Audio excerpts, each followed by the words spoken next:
Success ain't going to happen on day one.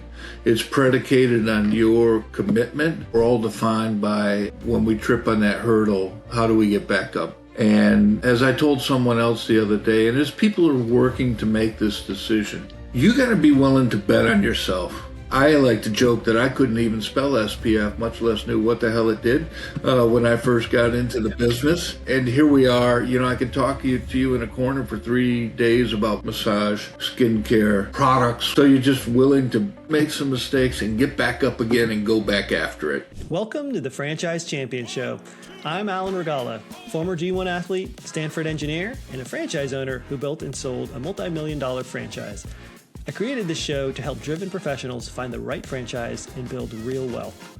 My guest today spent decades leading operations at some of the biggest names in retail and food service at the highest levels. He took that experience and brought it into franchise ownership with Spavia Day Spa in Chicago. Today, he's a multi-award winner with a track record that speaks for itself. Paul Groshko, welcome to the Franchise Champion Show. Alan, thank you for having me here. It's a real pleasure. Yes, I'm excited to learn more about you and Spavia. Before we get into Spavia, tell me about your background and how you ended up getting into franchising. Well, the first 20 years was out in Michigan, in southern Michigan, out on a dairy farm. So I grew up and actually built what I think is a work ethic, which has helped sustain me over the years since 1981 when I got my first job, so to speak, outside of the farming business. And somewhere in there, I went and got a undergraduate degree at Michigan State University in management and marketing. And boy, both of those have changed quite a bit since those late days in the 70s. And and my journey started in food in Washington, D.C., which was quite the experience, and started baseline and worked my way up through the division, if you will, out there in Washington, D.C. in the food business. Okay.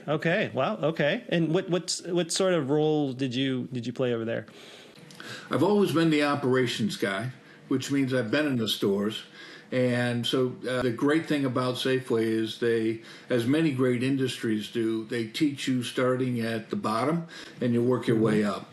So as a literally night stock in a dairy aisle at a place called Chevy Chase, D.C., to a assistant manager, store manager, then a district manager for my last 9 years, running Baltimore and Washington, D.C. in our inner city stores.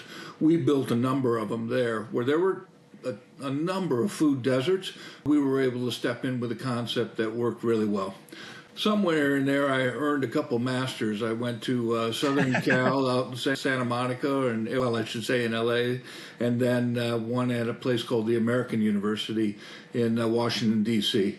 Thought I was going to go to the street and work up in Wall Street, but at the end of the day, I really enjoyed operations. That's my DNA.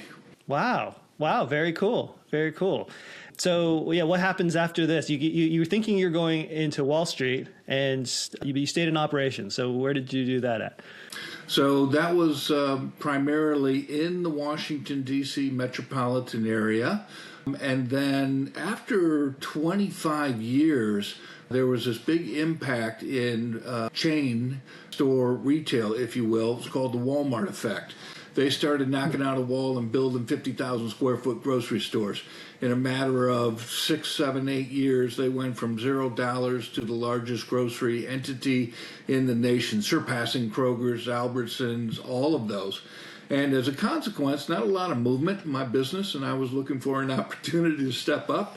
And at that time, I decided I needed to make a change and look for another industry. And that's when coffee came calling.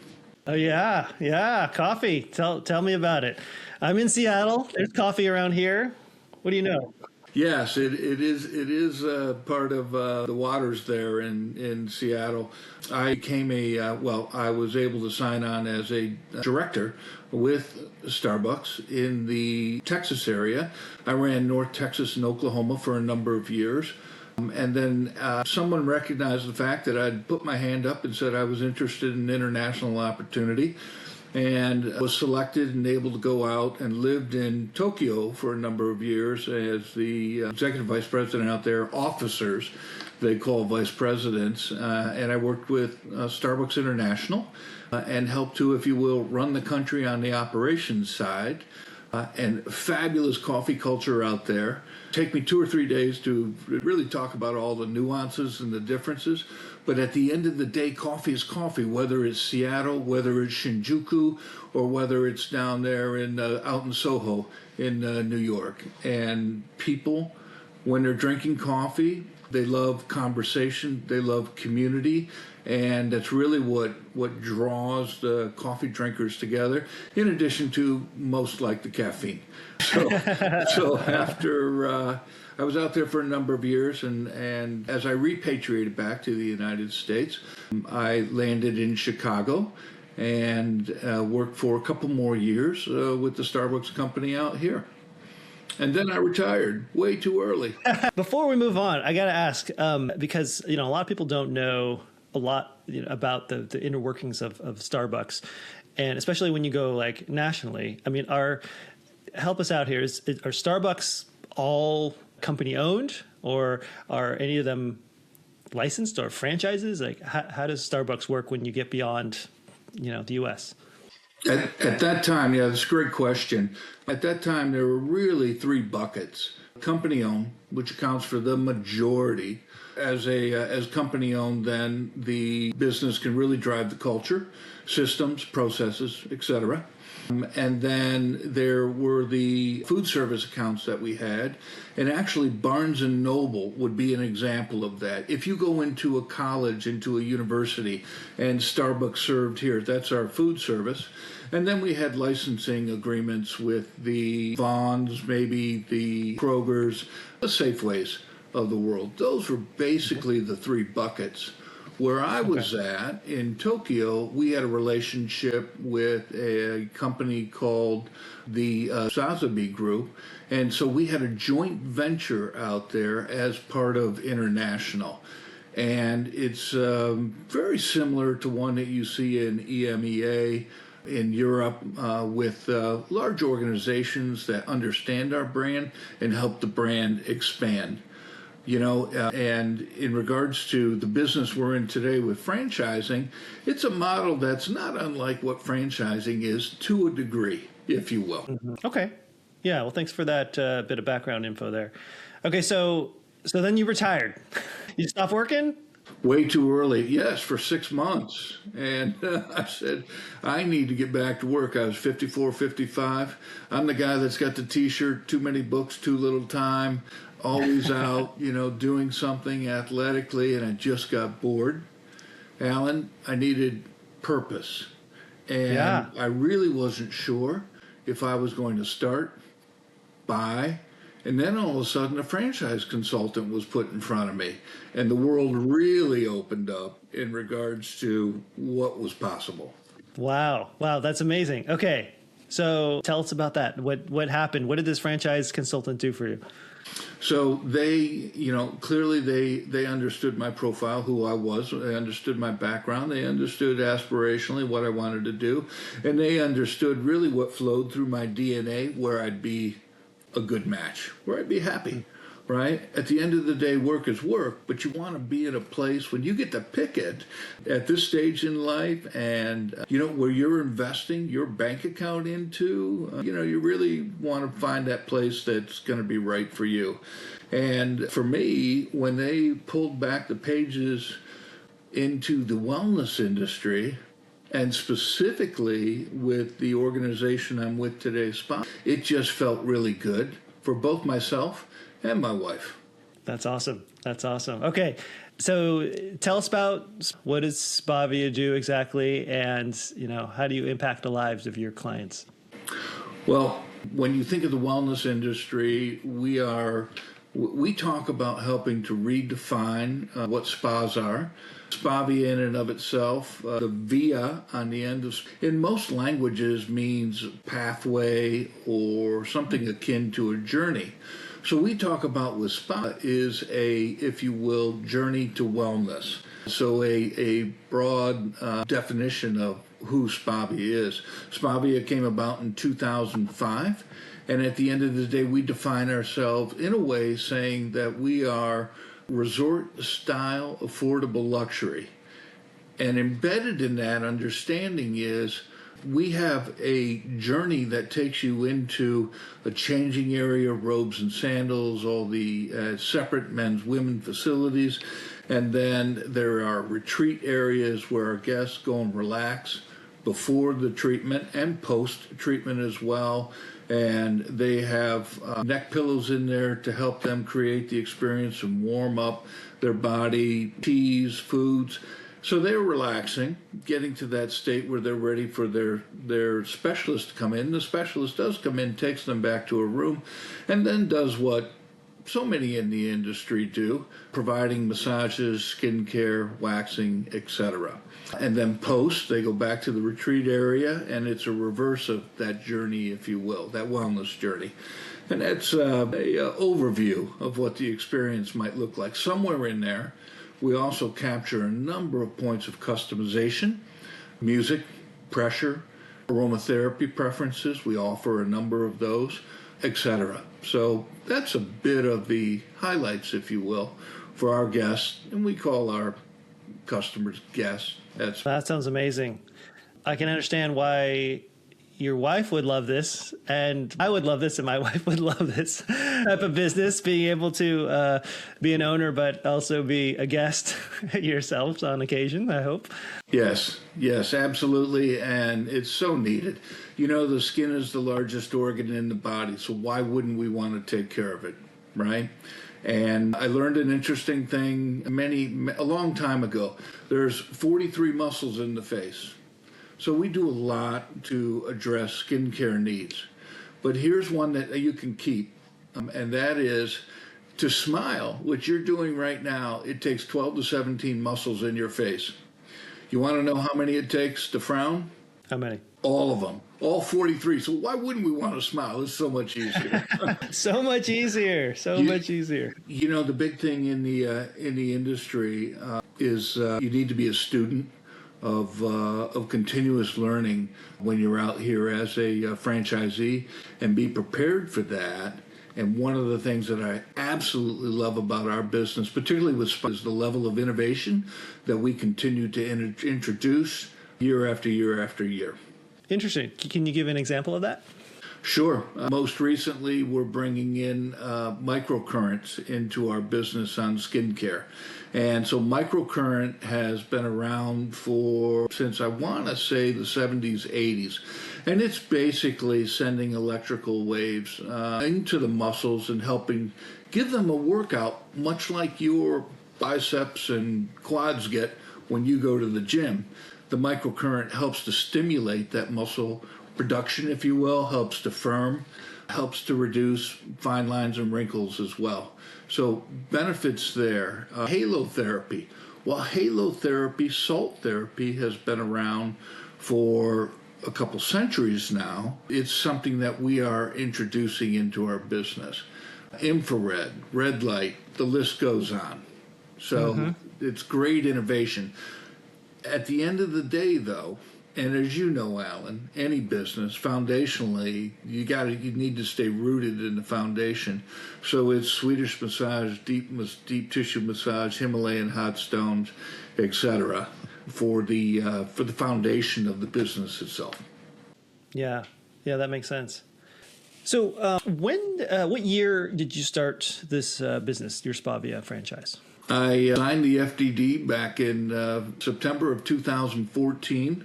Someone suggested that it might be a year's time before your business would open, and it was 11 months later, so August of 2015, we opened our first day spa, Spavia, in Lincoln Park, and at that time, the business was the second one outside of Colorado to open. The first one opened back in my old stomping grounds in Plano, Texas, and the business has continued to grow since then.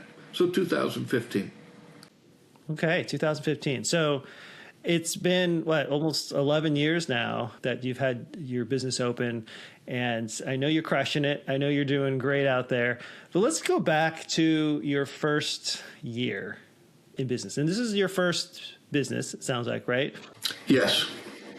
So what was that like for you? And in particular with this type of business where you are actually, building out a space. It's not just, a home-based business or an office. You're actually having to build the space out. What was that first, we'll say the first 11 months like when you were going through the process of finding a place and going through all the build out? One of the things a number of things drew me to Spavia, but as I engaged with them, I realized that processes and systems in play were not too dissimilar from this great behemoth of a coffee company that I just came from. And, we even as a $25 billion business, we still made mistakes, right? We're still growing. The business continues to grow. You learn and then relearn. The resources that were made available by Spavia included connections with CBRE, so there was a real estate business. I had a degree of comfortability in locating sites since I'd opened hundreds of Starbucks and Safeways throughout the past 35 years, yet I didn't know exactly where the right place was, where the right dirt was, so to speak, to build a place in this wellness industry, in this day spa. I wasn't sure. So I had great support from the founders as well as from the real estate. We narrowed it down to the top 2 or 3, and at the end of the day, we selected Lincoln Park. There was great traffic. The demographics overall were very solid. And in terms of a heat map, if you will, there was a large amount of discretionary income that was spent on beauty aids, if you will, salons, if you will. So those 3 or 4 things really drew me to the current location where I'm at, and it ended up being, it is very successful, yes. That's fantastic. So you had a lot of help with that whole process. For someone who has no experience with, real estate and, scoping out locations, it sounds like they provide the resources to do that with the real estate company and their expertise in finding the right spot. And right? In the same manner, construction. In the same manner, someone that could help draw out the schematics for the footprint, which we require. We like about 3,000 square foot. So yes, there were always professionals that were aligned with who was, that were able to assist in the development until I literally turned the key on the door and opened it up day one. Nice. That's great. Okay, so what was that part like? Getting ready to open up the store. I know back then, maybe it's different from how it is today because it was, 11 years ago. But, what was, is there like pre-marketing, anything like that going on at the time that you guys had? I mean, were you nervous? Were you scared? Like excited? I remember doing my practicals with massage therapist I was hiring on the conference table at the local Chamber of Commerce in Lincoln Park, the place to do it. This is a true story. And now that very first employee that gave me a massage, her daughter is working for me as an esthetician. It's a great story, wow. Right? It's That's a cool awesome. story. So a significant amount of marketing dedicated early on with the neighborhood, the schools, if you will, having a presence there, taking chairs to organizations and providing complimentary chair massages and building our brand. And at that time, we had a mix of mailers, we had a mix of the work online, developing email lists, and that was some of the early marketing. I even threw up a billboard. Not quite sure what I did, why I did that, but it was up for a year or so, and it was kind of cool looking at it, but nevertheless. You never know till you try, right? You never know. And Alan, that's the key in this business, and in any business. You've got to be willing to try, and you've got to be willing to appropriately take some risks If you really want to build a business, and to build a business where the brand's got no cachet, your name's got no cachet. Remember, I just came here from Tokyo, so to speak. So nobody knew Groshko's. We weren't aligned with all the social networking and all of that. So you really have to be out there, feet on the ground, so to speak, introducing yourself and being able to speak to the brand. And that never stops. You have to be committed to building the brand day after day after day, in my opinion. All right? The old proverbial, what you did yesterday, great, but what are we going to do today? And so you just build on successes and learn from the mistakes. I love it. I love it. Yeah, you can't, just because things are going well today, doesn't mean you can just sit back and kick your feet up and call it a day and coast, right? Absolutely. As soon as you do that, you know what happens. So you said you were a D1 athlete. What'd you do? I play tennis. Tennis is God's gift to mankind, right? But I'm sure you were good if you were D1. I'm sure there were guys that got some aces on you. You didn't hang your head. You didn't hang your head and mope over to the left side after they aced you on the right there and say, "Oh no, woe is me." No, you got ready. You're bouncing on your feet. You're tapping the racket in your hand. You're eyeballing this guy. You're ready. And absolutely, in the same way in this business, you've got to stay. For me, and the way I operate, I got to stay juiced. All right, mm-hmm. and it's nothing contrived. It's in the DNA, because as I'm here running the business, we have, as an owner, a franchisee, a real obligation, not just to the guests, but to our employee base first and foremost, and to keep building to help them be successful. Their success will build the guest sense of excellence, if you will, and that being built, then you'll get what you deserve as an owner, as the franchisee. Yeah. I love it. If Paul's background sounds anything like yours, high performer, corporate leader, ready for something of your own with purpose, I'd love to help you find your fit. No cost, no pressure. Head to athletetoowner.com/ready. Now back to Paul. That's really interesting. You bring up tennis and getting aced, getting beaten up a little bit on the court, but still being mentally prepared to just come back and to stay in it. One thing that I think is really interesting is, with business, there's going to be issues that come up, right? You know that things are never going to just be smooth forever. You're going to always have to adapt and innovate, kind of like, what Spavia has been doing over the years. And it's kind of like, in sports, like in tennis, a lot of it is anticipation, is trying to see kind of what that next thing is coming, and just knowing that you're not just going to be able to sit back and do the same thing over and over and over again. Even if it's working now, my opponent might change his strategy based on what I'm doing now, right? So now I have to adapt to what that new thing is, right? And I think one of the key mindsets, in my opinion, to dealing with that is being open and, in some cases, like looking forward to the challenge of what's coming next. I feel like in some ways, because something is coming and you don't know quite what it is, but you're open to it. You're not afraid and not going to hide in your shell or run away, but you just like, okay, well, whatever it is, bring it on and let's figure it out. Let's problem solve. Let's make it work. What are your thoughts on that? Change is constant. That's a certainty. Change is constant.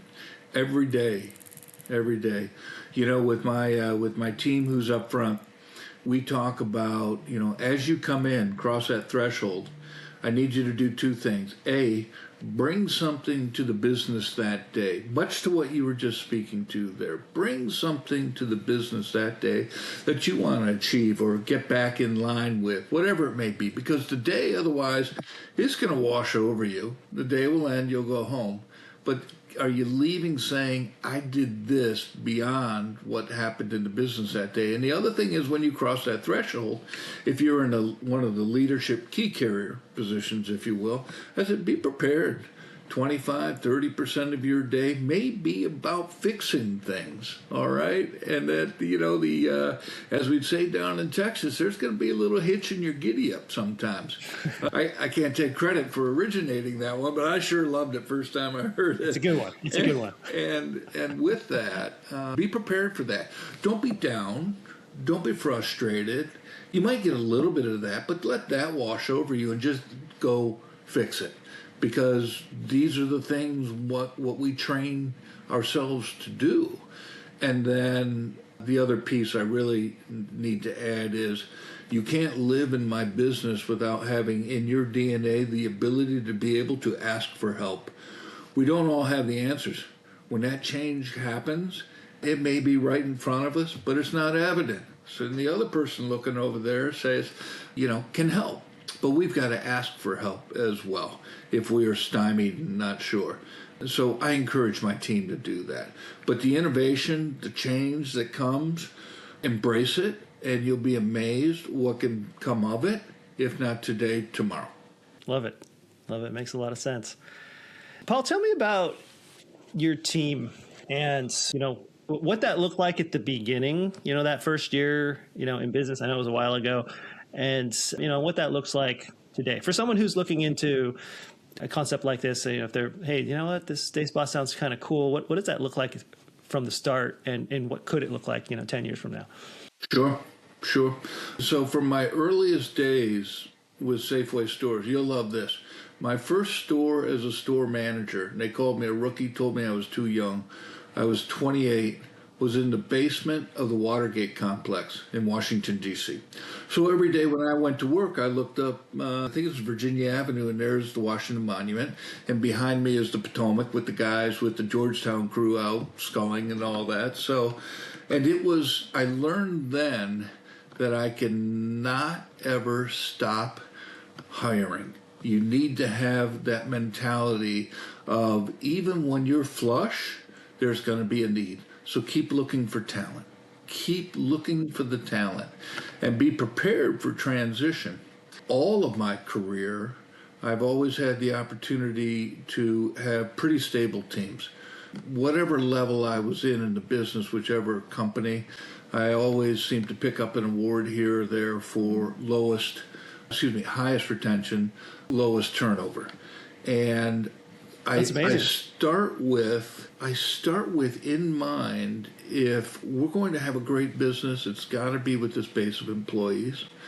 And if I don't prepare them, how are they going to deliver to the customers, whether it's grocery, coffee, etc.? So I really need to be willing to repeat on the train, and then support leaders who maybe are there because they were the best at what they did, but they're not necessarily a trainer. So you need to understand the trainer piece. That's something that we put into the business at Spavia and supported tremendously by our corporate leadership with Marty and Allison, the founders. They're fantastic in so many ways, but absolutely understand that you need to have resources available to train. So as we've evolved and I've hired new guest advisors, I've hired new massage therapists, I've hired new estheticians, we have had a foundation of online training that precedes the on-the-job training, that precedes the one-on-one support training by other staff to help our team be successful, individual at a time. And there's never not an opportunity for some training or retraining in the business, here even 11 years ago. I have a number of individuals with me today that are 10 years, 9 years, 8 years with the business. Wow. That are still with me. Pretty proud of that. And as in any relationship, you have your moments, you say, what? But that's okay. You know that. You understand that, right? Absolutely. And so with that, the business of hiring, you'll find that there are different sections of the business that are easier to recruit for. And as a owner, you'll also find who's most important, who's the linchpin in the operation. And for me, that's the people up front. Those are the guest advisors. Those are the ones who are so key to the business. Clearly, it matters what happens in the back, in the 10 by 10 room where the aesthetics are being done or the massages are being, the treatments are being provided by our licensed specialists. But the front of the house, they begin the journey for our guests and then they help to finish it on the back end. No one person can drive the success of the journey, so it's really dependent on the whole team, if you will. The guest advisors are really the most important and probably the ones that I spend the most time on: role-playing, modeling, providing scripts, giving them the support tools they need, and providing that constant feedback. Very important. That's great. It makes a lot of sense. I mean, they're the face of the company on the front end when people are considering becoming a guest. I suppose if they're just visiting for the first time, so that's the first impression. So it makes a lot of sense. Spend a lot of time with those people that are up front. Mentioned an interesting point right there. Our guests, and I haven't mentioned it, we're a membership-based model, which is very important for the business in and of itself. And that really ensures, from my perspective, for that steady work for the specialist in the back on the membership model. And then, of course, it provides for the owners the steadier revenue, if you will. But because people sign up for a membership, is no guarantee of anything. So every day the conversation is one guest at a time. I don't care where they came from, which marketing, advertising they're responding to, but it's one guest at a time. We build our business, if you will, on that one person's experience. Think of that if they're the only one for that day. And you do that, you live your life like that as a specialist, you won't be chasing excellence, you'll be at excellence, and people will be chasing to get on your schedule. Yeah, I love it. Just treat every individual guest with so much care, like they're the only one, and not be thinking about rushing off to the next thing or thinking about all the other things happening in your life and whatnot, but really focus your attention. Well said. Yeah. Yep. Well, that's great. I think we've talked about your the team and the importance of training. We talked a bit about grit and innovating and needing to stay on top of things, not get too comfortable. What bit of advice do you have for new people getting into, so for those that are just getting started with their business, what's the advice that you give to new franchisees? That's a great question. And when I hire individuals, I explain to them that there are two things that are very important to me. Is I need to be able to depend on you. There's no winning if you don't show up in the arena. I mean, it is the dependency. Showing up is such a key point. And then the other piece is team play. And I routinely tell individuals that I don't care how good you are. Well, I really do care how good you are, but I don't care how good you are if you can't be part of a team. If you can at least provide respect and dignity to your peer, then you can't play. Because, Alan, unlike you, there's not many D1 athletes out there, in terms of percentage across the population, right? A little bit more in high school.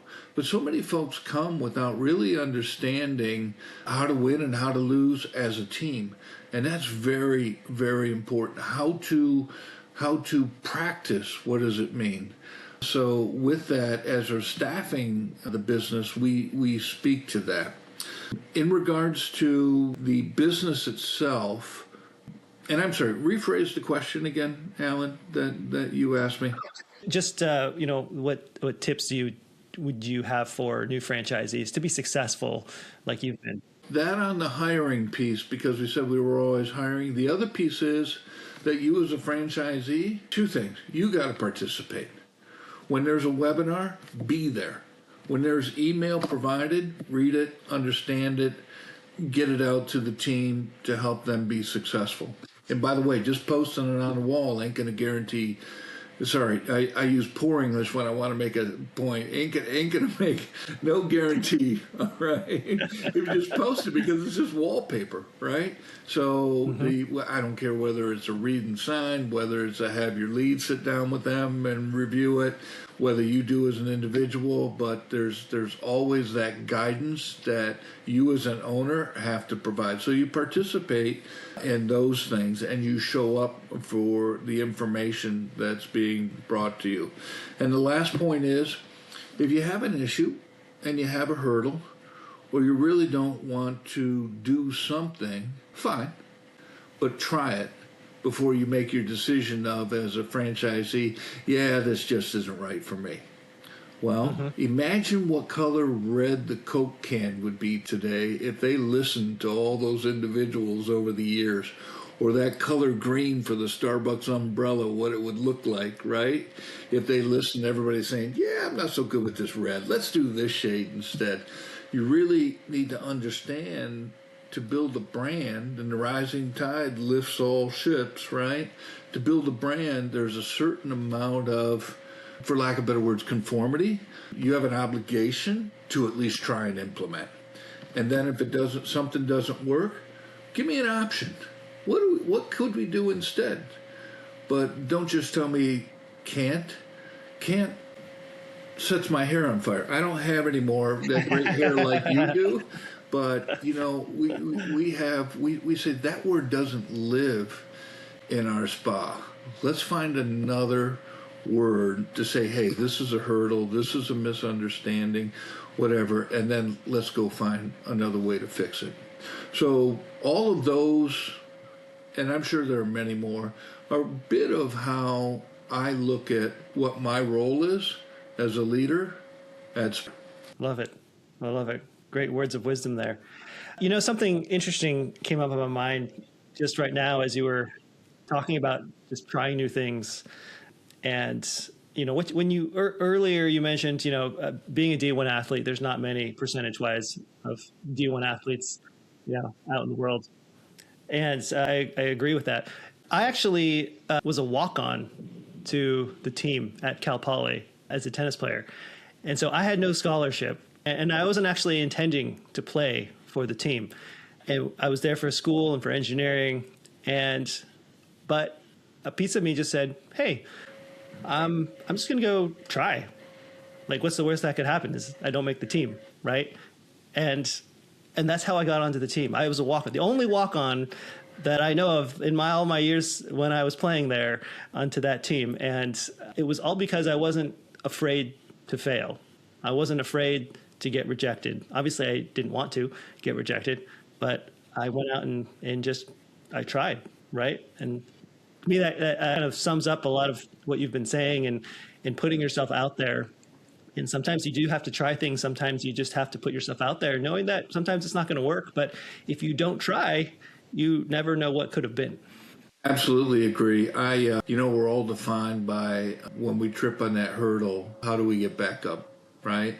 And as I told someone else the other day, and as people are working to make this decision, you got to be willing to bet on yourself. You got to have that confidence. You need to be able to step in front of the mirror and have that come to Jesus meeting. I call it the CTJM, to yourself sometimes, right? But if you have that confidence, and you may not be an expert in whatever you're delving into as a franchisee, but if you have the confidence and you're willing to learn and ask for help, then anything's possible. Anything's possible.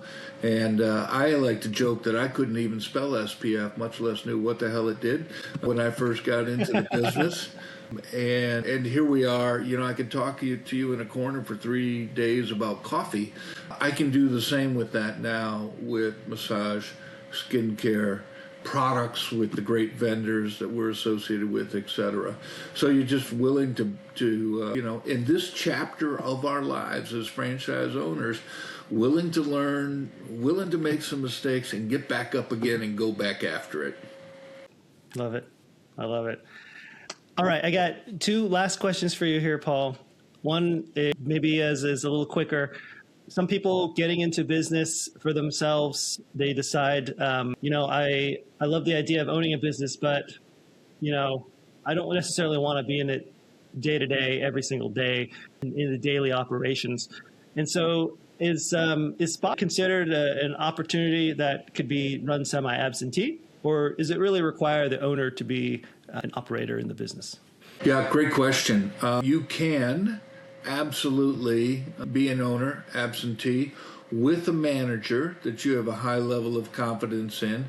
You need to be engaged with some level of conversation to make sure the manager every week. So you can do that. You can still keep your daytime job. And we have a number of owners like that have managers in their spas. The managers need to be a part of community. I had a manager when I first started, and being an owner of a prior business similar to what I was opening at, they were in the wellness industry, doesn't mean that they're going to be a great manager. And what's important to me when you're a manager is you show great initiative.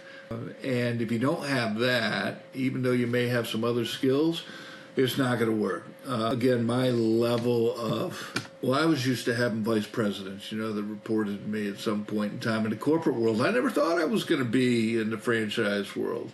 I love being in the corporate world. Most of the time, let's call it 80%. But at the end of the day, corporations really help set me up to be a successful franchisee. And that complemented with a franchisor, Marty and Allison, that care about me as a franchisee, has helped me to be even more successful. And some of our best performings in the business have managers that are running the business with the owners on the sidelines. That's great. That's great to know. All right, last question for you. We've got people that are, maybe they're in the corporate world still, that are not as fortunate as you were and not enjoying their experience in that life. And maybe some other people who were in the corporate world and have been laid off recently and are not excited about going back or not able to go back because it's the job market. And so they're considering franchise ownership. What advice do you have for someone who is in that position and they're debating whether or not this is something that, they want to do? So 2 or 3 things. Kick a lot of doors, okay, with a great consultant like yourself, okay? Explore everything, all right? I got to tell you, one of the franchises that I loved the most was a Hawaiian burger thing in the airport. My wife says, Paul, you're not going to do that. It sounded pretty cool, though, right? But we found something with the consultant that matched my ability to operate and my DNA with that high need to do good. So get a consultant who knows and understands you. Kick a lot of doors. Go to the proverbial discovery days. Visit the business and visit it more than once to be sure this is really what you want. I was looking at other massage places, and at the end of the day, it was the one that just felt right for me. The other thing is I advocate don't quit your daytime job until you're just about turning the key, or wait a little bit so that the individual has some income coming in, right? Don't quit out of frustration. Think you're going to open something and like a light switch, you're going to be, just tripping over the profits. It takes time to build a business, and you've got, and that's the third piece, have a mentality about success ain't going to happen on day one. It's predicated on your commitment to the business and putting into play everything that franchisor has been successful at numerous other places. Put it into play in your place, and you will find success. Those are things that come top of mind. Once you're in, remember, you got to keep your head around constantly hiring and then constantly thinking about how do I build on this brand even beyond where it's at today. I mean, even the guys at Chick-fil-A think that, I'm sure. They're doing, anywhere from 2 to 19, right? Annual sales. Just amazing, right? Yeah. That would be some things that I would definitely some considerations for those that are ready to make that jump. Oh, and make sure the family's in on it as well. Make sure that there's a comfort level there with whatever the choice may be. Love it. Great words of advice. Thank you, Paul, for sharing your words of wisdom. You had lots of great nuggets in there. I appreciate you. And congratulations on being a franchise champion. Alan, thank you so much. And thank you for helping to sponsor and get the good word out there. All right. Talk to you later. All right. Take care. Paul's story is a great reminder that corporate experience isn't something you leave behind. It's something you take with you. He didn't reinvent himself. He redirected. If you're sitting on years of leadership experience and wondering what it could look like on your own terms, that's exactly the conversation I have with people every day. I help high performers find the right franchise for their goals, their capital, and their life, and at no cost to you. Book a quick intro call through the link in the show notes or head to athletetoowner.com/ready. I'm Alan Regala, helping you become a franchise champion. See you in the next one.